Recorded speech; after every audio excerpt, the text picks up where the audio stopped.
Dans les organismes de contrôle de la Direction des services de la navigation aérienne, la DSNA, les fonctions opérationnelles sont assurées principalement par les ingénieurs du contrôle de la navigation aérienne, les ICNA.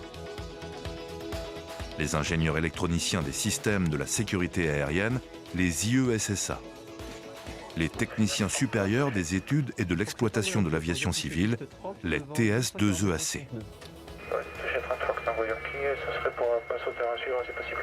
Le bas sauteur est approuvé, vous rappellerez à La DSNA compte 52% d'ICNA, 18% d'IESSA et 15% de TS2EAC.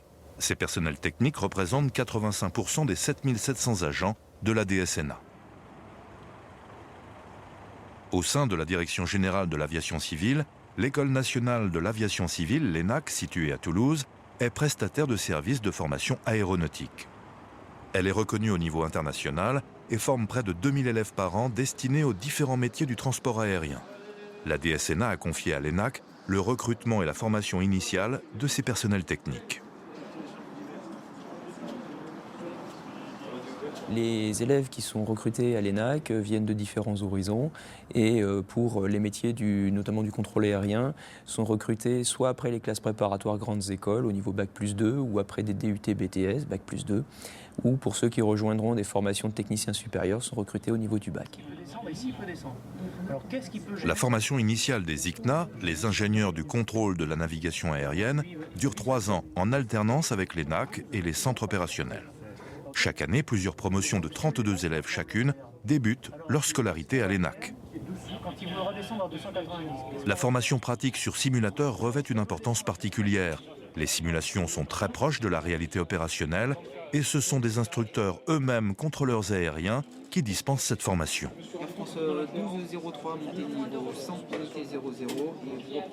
Objectif pour l'élève, obtenir la licence de contrôleur stagiaire qui lui permettra d'exercer dans un centre opérationnel. Au cours de sa formation initiale, le futur contrôleur est déjà sensibilisé aux problématiques environnementales et suit une formation à l'anglais avancé. Et pour mieux comprendre son environnement de travail, l'élève ICNA a la possibilité de passer sa licence de pilote privé. Au cours de sa 3e année, l'élève ICNA poursuit sa formation dans un organisme opérationnel de la navigation aérienne. Pour lui assurer une vision plus globale du métier de contrôleur aérien, il bénéficie d'une formation à l'expertise et à l'encadrement. La formation initiale des IESSA, les ingénieurs électroniciens des systèmes de la sécurité aérienne, dure 3 ans en alternance avec l'ENAC et les centres opérationnels. Chaque année, l'ENAC recrute, par concours, une promotion de 16 élèves. Les 2 premières années se déroulent à l'ENAC avec des enseignements théoriques et pratiques sur les systèmes techniques de navigation aérienne en conformité avec le référentiel européen. L'élève IESSA bénéficie aussi d'une formation à l'anglais avancé. Un stage d'immersion en milieu professionnel dans un service technique d'un aéroport ponctue la première année. En seconde et 3e année, l'élève IESSA complète sa formation professionnelle.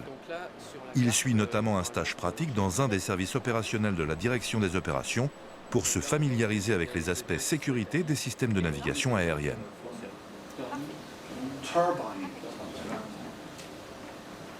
La formation initiale des TS2EAC, les techniciens supérieurs des études et de l'exploitation de l'aviation civile, est une formation pluridisciplinaire qui offre la possibilité aux élèves d'exercer différents métiers au sein de la DGAC. Au cours de sa formation initiale, l'élève TS2EAC reçoit un enseignement en anglais de haut niveau. Les 2 premières années se déroulent à l'ENAC et permettent d'obtenir le diplôme de technicien supérieur de l'aviation. Ce titre permet aux étudiants qui n'exerceront pas leur métier à la DGAC d'être employés par les gestionnaires d'aéroports ou les compagnies aériennes. Quant aux élèves TS2EAC employés à la DGAC, ils choisissent leur poste d'affectation en fin de 2e année. Ils poursuivent leur formation en alternance avec l'ENAC et leur service d'affectation. Cette 3e année comprend notamment un apprentissage au pilotage et aux techniques de management. En fin de cursus scolaire, les élèves reviennent à l'ENAC pour soutenir un mémoire de fin d'études sur un sujet professionnel. Une cérémonie de remise de diplôme est organisée à Toulouse et clôt les années d'études passées à l'ENAC. Les diplômes de ces 3 corps sont reconnus au niveau européen. ils confèrent le grade de master pour les ICNA et les IE-SSA et le grade de licence pour les TS2EAC.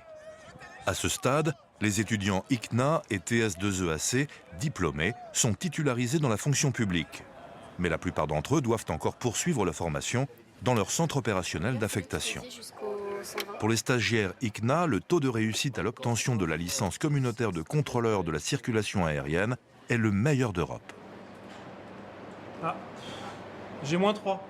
Quant aux stagiaires IE-SSA, ils doivent soutenir avec succès une qualification technique au sein de leur service d'affectation pour être titularisés dans la fonction publique. En matière de formation continue, la DSNA dispense un effort très important pour ses personnels techniques. Les personnels ICNA doivent maintenir régulièrement leurs compétences opérationnelles. Pour cela, ils suivent une formation continue à la fois théorique et pratique. Ils doivent aussi attester régulièrement de leurs aptitudes médicales, avec des critères comparables à ceux des pilotes. Leur licence professionnelle est renouvelée par l'autorité nationale de surveillance tous les 3 ans. Le métier d'IE-SSA est un maillon essentiel de la chaîne de sécurité du trafic aérien. Au cours de leur carrière professionnelle, les personnels IE-SSA doivent maintenir régulièrement leurs compétences opérationnelles. Ils ont en charge la maintenance des systèmes de la navigation aérienne, leur installation et leur développement. Nous sommes en charge de la maintenance opérationnelle, mais nous nous occupons aussi de l'installation des nouveaux systèmes dans une démarche de modernisation et d'évolution. Voici par exemple les systèmes qui vont nous permettre l'échange de données en Internet Protocol. À la fin de leur formation initiale, les 2/3 des TS2EAC exercent un métier à la DSNA. Ils occupent des fonctions variées telles que contrôleur sur un aérodrome, opérateur d'information aéronautique, de traitement des plans de vol ou de gestion des réseaux, concepteur de procédures. Pour exercer le métier de contrôleur d'aérodrome, ils doivent suivre des stages de maintien de compétences et satisfaire aux critères d'aptitude médicale. Au cours de leur carrière, tous les personnels techniques de la DSNA peuvent bénéficier d'une mobilité professionnelle et accéder à des postes à responsabilité.